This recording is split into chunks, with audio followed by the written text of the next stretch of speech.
మీ ఈలోనా వెహికల్కి అధిక రేంజ్ ఎలా వస్తుందో ఈరోజు తెలుసుకుందాం. ఈలోనాలో 3 మోడ్స్ ఉంటాయి.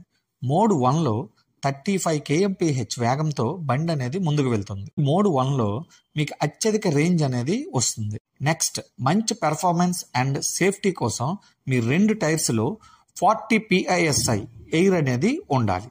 నెక్స్ట్, మీ vehicle front and back tyre free movement ఉందో లేదో చూసుకోవాలి. ఛార్జింగ్ ఎప్పుడు అయిపోతుందో అని భయపడకుండా మీరు హ్యాపీగా డ్రైవ్ చేసుకోవచ్చు ఈ వెహికల్ మీద. ఎందుకంటే దీని క్లస్టర్ లో DTE distance to empty option అనేది ఉంది. మీ యొక్క ఈలోనా సర్వీస్ ఇన్స్ట్రక్షన్స్ కోసం తప్పక ఫాలో అవ్వండి. ఫస్ట్ సర్వీస్ అనేది ఆఫ్టర్ 30 days ఆర్ 2500 km అయిన వెంటనే మీరు ఫస్ట్ సర్వీస్ కి అనేది వెళ్ళడం జరుగుతుంది. ఆ తర్వాత నెక్స్ట్ సర్వీస్ అనేది 60 days లేదా ఆఫ్టర్ 5000 km తర్వాత ఉంటుంది. ఈ విధంగా చేసుకుంటే మీకు ఈలోనా వెహికల్ అనేది అధిక రేంజ్ వచ్చి మంచిగా మెయింటెనెన్స్ అనేది చేసుకుంటే బాగుంటుంది.